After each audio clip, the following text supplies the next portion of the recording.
कश्मीर में जिहाद इंशाल्लाह झूम के उठने वाला है। और हमने इंडिया को पैगाम देना है कि बस कर दो, फौज निकाल लो। संडे की 3 बड़ी स्टोरी में सबसे पहले खुलासा।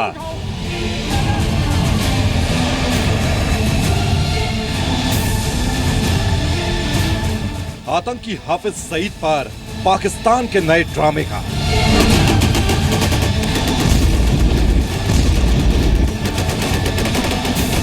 पर खुदा के लिए अपने अंदर भी झांक ले।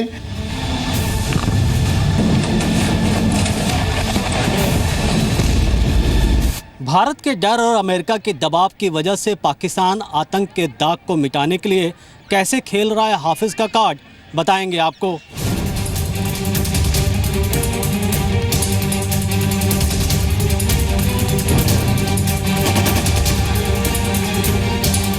संडे की दूसरी बड़ी स्टोरी में दिखाएंगे आतंकवाद के खिलाफ ऑपरेशन डोगो।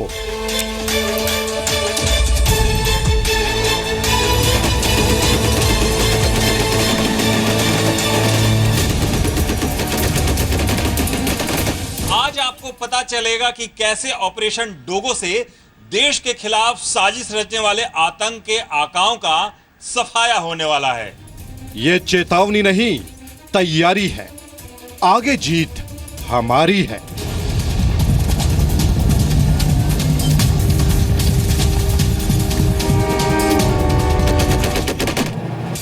और सबसे आखिर में देखिए दुनिया के सबसे अमीर शख्स का रेड अलर्ट। यह हमला कैसे और कहां होगा, यह बताने से पहले देखिए संडे की पहली बड़ी स्टोरी। आपको बताएंगे कि आखिरकार बिल गेट्स ने ऐसा क्यों कहा कि आने वाले दिनों में परमाणु बम से भी बड़ा हमला होने वाला है।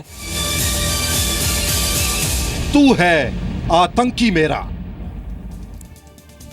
नमस्कार, आप देख रहे हैं जी न्यूज। आपके साथ हूं मैं रुबिका लियाकत। संडे की बड़ी स्टोरीज में आपका बहुत बहुत स्वागत करती हूं।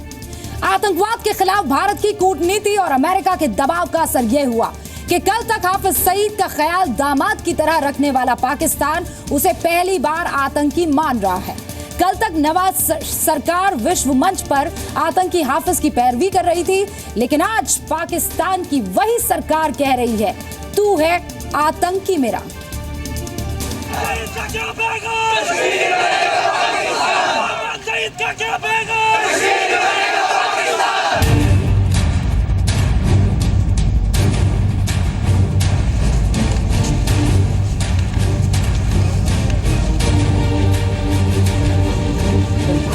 हिंदुस्तान को धमकी देने वाला आतंकी हाफिज सईद। सर्जिकल स्ट्राइक्स क्या होती है इंशाल्लाह हम तुम्हें पढ़ाएंगे।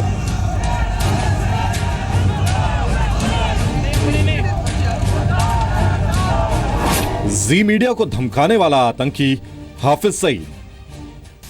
और तुम सबको जी टीवी वालों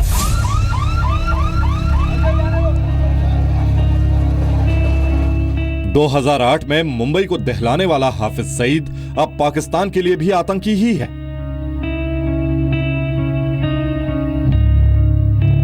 पाकिस्तान ने पहली बार आतंकी संगठन जमात उद दावा के चीफ हाफिज सईद को आतंकी माना है। पाकिस्तान की पंजाब सरकार ने हाफिज सईद और उसके 4 सहयोगियों को आतंकवाद निरोधक कानून की 4थी अनुसूची में डाल दिया है। आतंकवाद निरोधक कानून की 4थी अनुसूची में हाफिज का नाम होने का मतलब है कि उसका सीधा संबंध आतंकवाद से है। हाफिज पर यह कार्रवाई पाकिस्तान के सिंध में 16 फरवरी को सूफी संत लाल शहबाज कलंदर की दरगाह पर हुए आतंकी हमले के बाद की गई है।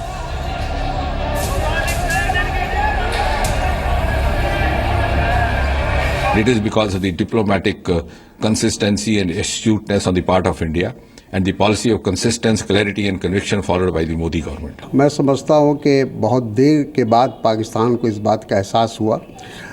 हर प्रकार से जब अंतर्राष्ट्रीय दबाव पाकिस्तान पर बना तब उन्होंने हाफिज सईद को आतंकवादी जो कानून है उसके अंतर्गत लेने की बात कही है। अगर यही काम वो पहले किए होते तो शायद आज जो पाकिस्तान और भारत के बीच में जो एक तनावपूर्ण स्थिति बनी हुई है शायद वो स्थिति नहीं बनती। हाफिज पर एक्शन पाकिस्तान का ड्रामा है। आतंकी हाफिज सईद के खिलाफ पाकिस्तान की एक कार्रवाई हकीकत कम दिखावटी ज्यादा है, क्योंकि हाफिज नवाज शरीफ का गुड टेररिस्ट है। मुंबई हमले का मास्टरमाइंड आतंकी हाफिज सईद 30 जनवरी से नजरबंद है। हाफिज के देश या विदेश कहीं भी आने जाने पर रोक है। हाफिज सईद ने नवाज सरकार से ट्रैवल बैन लिस्ट से अपना नाम हटाने की गुजारिश की थी। So at this point, I would say that yes, by all means, we should monitor this. We should take note of it. But let us not overinterpret it. Let us see what happens over the next week or the next month. Because the logical conclusion is they should not prosecute the man. Take him into a court of law. And Pakistan, when it wants to, it can move very quickly. Pakistan अब तक विश्व मंच पर आतंकी हाफिज सईद की पैरवी करता रहा है। माना जा रहा है कि टेररिस्ट लिस्ट में हाफिज का नाम पाकिस्तान ने इसलिए डाला है ताकि अमेरिका को दिखाया जा सके कि वो आतंक के खिलाफ एक्शन ले रहा है, और जब मामला पाकिस्तानी कोर्ट में जाए तो फिर आतंकी हाफिज का साथ दिया जाए। पाकिस्तानी मीडिया के इस दावे को जरा ध्यान से सुनिए। छोड़ना पड़ेगा ना कि किस बेसिस पे आपने हाफिज सईद साहब को अरेस्ट किए। मतलब वो अब अगर हाफिज सईद साहब खुद चैलेंज करते हैं तो कितनी देर रख सकते हैं, क्योंकि हाफिज सईद साहब के खिलाफ ये रियासत किसी किस्म की टेररिज्म की एविडेंस नहीं लाएगी।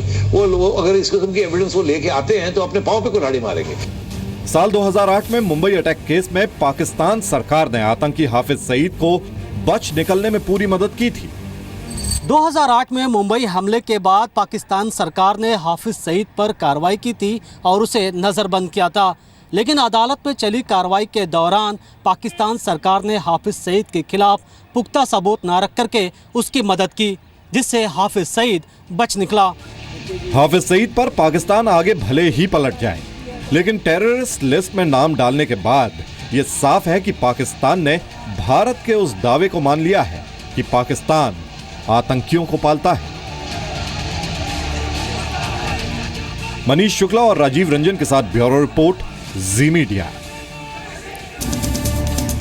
तो हाफिज सईद को जमात उद दावा से जुड़े होने की वजह से पाकिस्तान ने आतंकी सूची में डाला, लेकिन आतंकी हाफिज सईद का शातिर दिमाग तो देखिए। उसे पहले से पता था कि सरकार उसके खिलाफ किसी तरह का कोई एक्शन लेगी, कार्रवाई करेगी, इसलिए उसने कार्रवाई से पहले ही अपने आतंकी संगठन जमात उद दावा का नाम बदल दिया और बदल कर रखा तहरीक आजादी, और वो बच निकलने के प्लान को आगे बढ़ाने लगा। कहा यह जा रहा है कि हाफिज ने यह कदम पाकिस्तानी हुक्मरानों की सलाह के बाद ही उठाया है।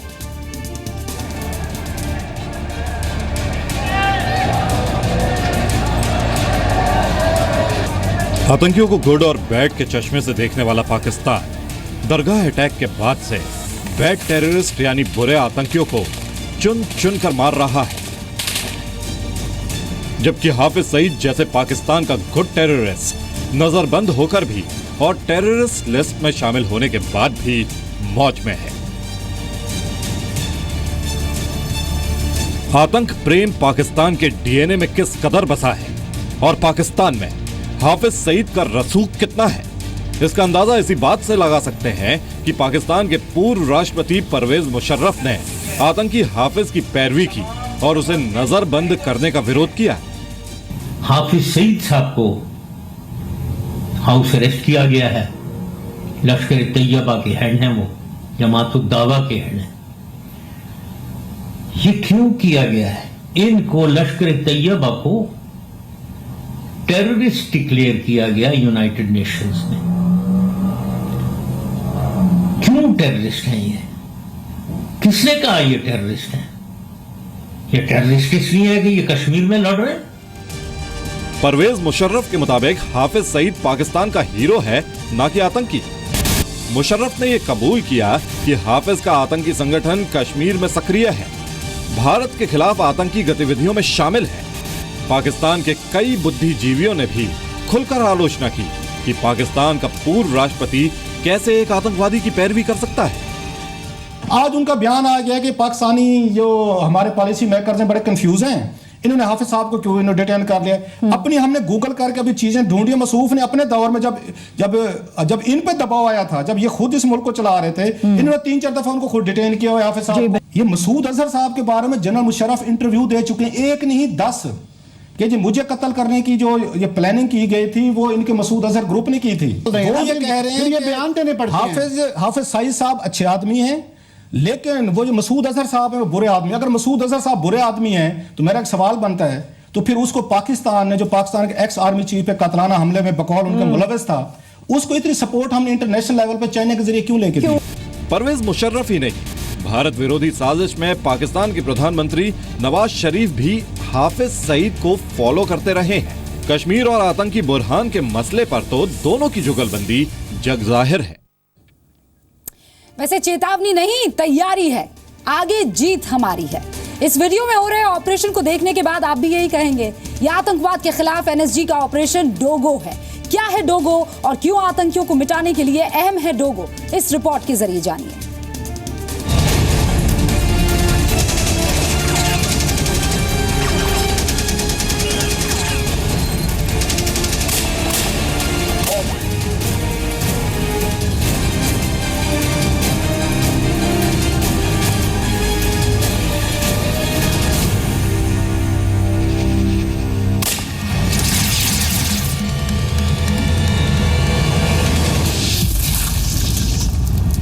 आतंकवाद के खिलाफ ऑपरेशन डोगो। एक बड़ा रेस्क्यू ऑपरेशन चल रहा है।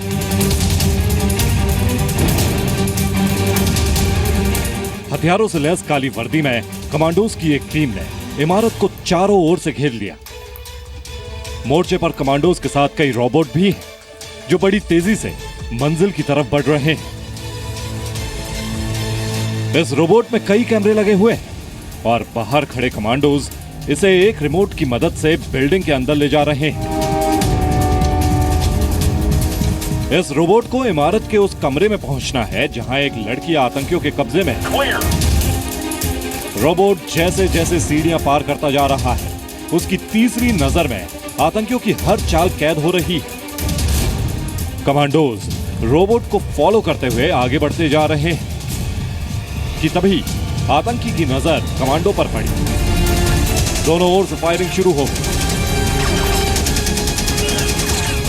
इस मुठभेड़ में रोबोट भी गोलियां बरसा रहा है, यानी ये रोबोट पिस्टल से लैस है।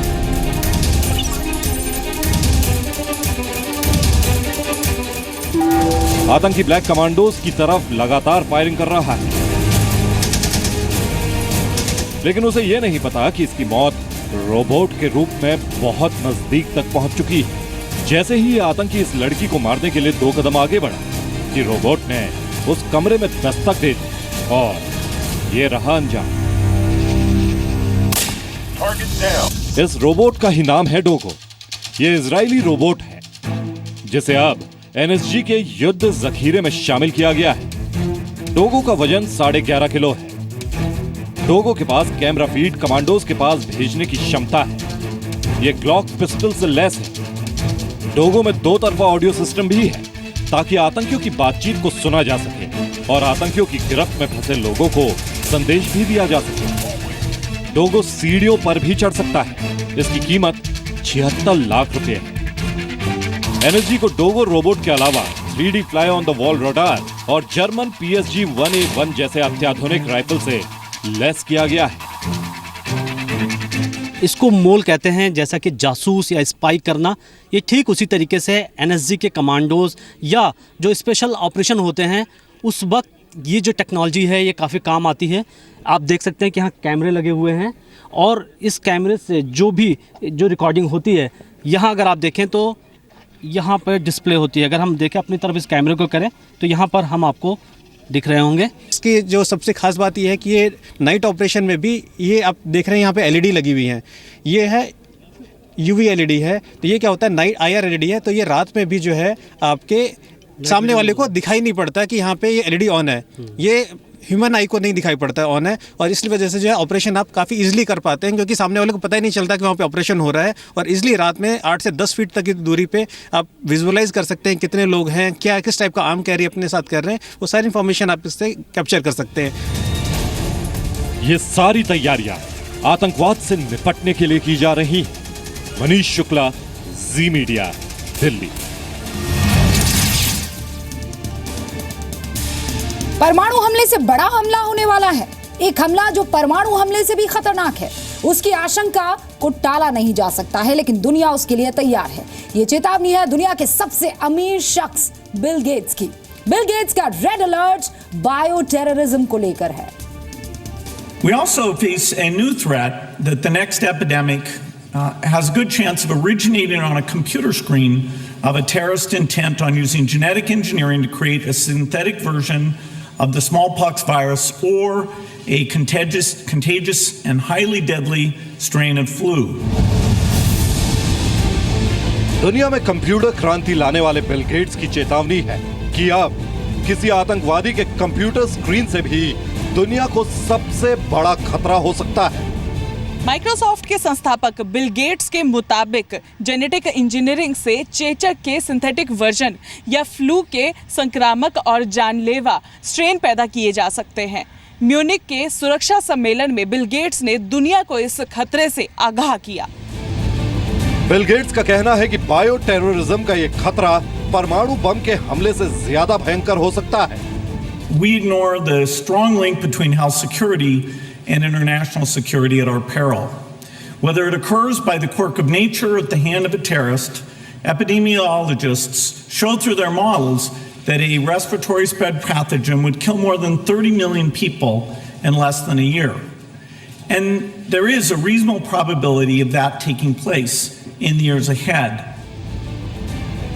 सवाल ये कि बायो टेररिज्म को लेकर आया बिल गेट्स का ये बयान सही समय पर जरूरी चेतावनी है या उनकी आशंका सही नहीं है। ये बहुत अहम मसला है और इसको बहुत गंभीरता से लेना चाहिए, क्योंकि जो टेररिस्ट हैं उनका अगला अटैक बायो टेररिज्म हो सकता है और इसके लिए सिंथेसिस करना काफ़ी इजी है, जिनकी ड्रग्स मार्केट में अभी अवेलेबल होंगी भी नहीं और तब तक वो काफ़ी डैमेज कर जाएंगे। इसलिए सरकारों को और इसको सीरियसली बायो टेररिज्म के बारे में सोचना शुरू करना चाहिए।